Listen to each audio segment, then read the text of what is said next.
Hi friends, my name is Rohan और आपने मेरे बहुत सारे वीडियोस देखे होंगे।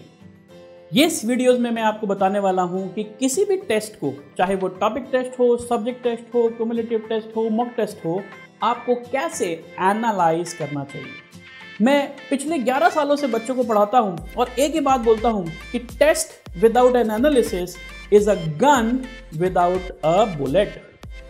जी हाँ, अगर आप एक गन लेके बैठे हैं जिसमें बुलेट ही नहीं है तो वो कोई काम की नहीं है। Same is the case here. अगर आप कोई भी टेस्ट लिखते हैं और उसका एनालिसिस नहीं करते हैं तो वो काम का नहीं है टेस्ट। अब मैं बात करने जा रहा हूं कि टेस्ट का एनालिसिस करना कैसे है। What do I mean by test analysis? और जितने भी मैं बातें बता रहा हूं, this is based on my experience of so many students whom I have taught for many entrance examination. सबसे पहली गलती जो बच्चे करते हैं कि टेस्ट खत्म हो जाने के बाद उन क्वेश्चंस को देखते हैं जो मेरे गलत हो गए और सीधा कूद के व्यू सॉल्यूशन के बटन पे दबाते हैं कि यहाँ पर क्या गलती हुई। Please don't do this blunder. क्या कह रहा हूं मैं आपको दोबारा से बताता हूं। जब भी आप कोई टेस्ट लिखें, उस टेस्ट को खत्म कर लें, एक 15-20 मिनट का ब्रेक ले सकते हो, या जब भी आप एनालिसिस करने बैठे सबसे पहले ये ढूंढिए कि आपके कौन से क्वेश्चन सही हुए हैं। हम उनको तो देखते तक नहीं है। कई बार ऐसा होता है कि हमने वो आंसर टिक कर दिया लेकिन शायद वो तुक्का था या फिर हम बहुत कॉन्फिडेंट नहीं थे, फिर भी हमने उसको टिक कर दिया और वो सही हो गया। दैट डज नॉट मीन कि हमारा कॉन्सेप्ट क्लियर था। मेरी बात समझ में आ रही होगी आप लोगों को। अगर आपको वो टिक किया हुआ कॉन्फिडेंट थे पेपर में तो उस पर आगे बढ़िए, अदरवाइज उस कॉन्सेप्ट को रिवाइज करके दिमाग में डाल लीजिए। सेकंड टाइप का क्वेश्चन जो आपका होता है जो आपने गलत किया।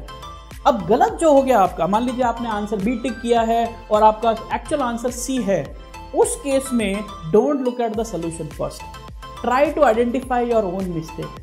जब तक आप खुद की मिस्टेक खुद से नहीं निकालोगे तब तक शायद आप अपाहिज हैं। You are handicapped if somebody is helping you. चाहे वो बुक का सॉल्यूशन आपको मदद कर रहा है या फैकल्टी आपको बता रहा है या आपका फ्रेंड आपको आंसर बता रहा है, वो सब केसेस में your brain is not developing.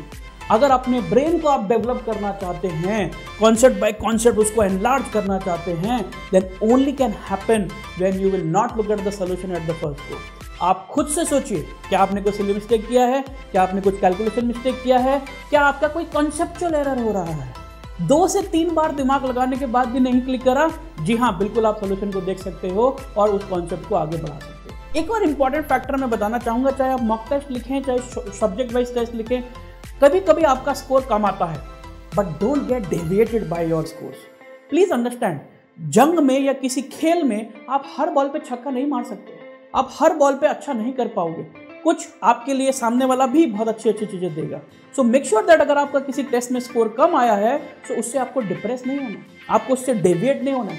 आपको दिमाग में लक्ष्य रखना है, हाँ मेरा स्कोर कम आया है, शायद मेरी प्रिपरेशन में कुछ कमी रह गई है, उसको मुझे इम्प्रोवाइज करना है और मुझे आगे बढ़ना है। So please don't get deviated by a score which is less. One more thing which I can tell you when you are analyzing a test, कई क्वेश्चंस ऐसे होंगे जो आपको सोल्यूशन देख के भी समझ में नहीं आ रहे। अगर उस तरह की स्थिति है तो आपके पास कोई ना कोई मेंटर होना चाहिए जो आपकी मदद करेंगे। Take the help of those mentors, they will probably help you to understand what is the concept which you are not knowing. एक क्रिटिकल चीज जब आप एनालिसिस करते हैं किसी टेस्ट का, वो ये होना चाहिए कि आप जो भी लर्निंग्स ले रहे हैं उस टेस्ट से, फॉर एग्जाम्पल आपने नया फार्मूला पाया या नया कॉन्सेप्ट डेवलप किया या आपकी कोई सिली मिस्टेक बार बार हो रही है, उसको नोट डाउन करें। क्योंकि आप जब तक नोट डाउन नहीं करेंगे वो गलती बार बार होती रहेगी, या फिर रिवीजन करने के टाइम पे उसको आप अच्छे से रिवाइज कर पाओगे अगर वो एक ही जगह पे लिखा हुआ है, अदरवाइज वो दिमाग से खो जाएगा। एक बहुत इंपॉर्टेंट फैक्टर जब आप एनालिसिस करते हैं तो जो निकल के आता है, आजकल सॉफ्टवेयर्स अवेलेबल हैं, आप अपना एस्पिरेशन का लॉगिन देखोगे जो हम आपको प्रोवाइड कराते हैं हमारे बच्चों के लिए। उस एस्पिरेशन में एक ड्रिल डाउन एनालिसिस आता है, वो आपको ये बताता है कि किस सब्जेक्ट के क्वेश्चंस आसान थे और आपने अटेम्प्ट किए या नहीं किए। कई बार हमें नहीं समझ में आता कि ये क्वेश्चन ईजी था, डिफिकल्ट था या मॉडरेट था। आपको अगर एनालिसिस का स्लैब देखोगे तो आपको समझ में आएगा कि ये ऊपर वाले जो रेड कलर से बता रखे हैं, ये क्वेश्चंस ऐसे हैं जो कि डिफिकल्ट थे और आपने शायद रॉन्ग किए हैं, राइट। तो उस तरीके से आपको अंडरस्टैंडिंग मिलती है कि कौन सा क्वेश्चन मुझे अटेम्प्ट करना चाहिए था, कौन सा क्वेश्चन मुझे अटेम्प्ट नहीं करना चाहिए था।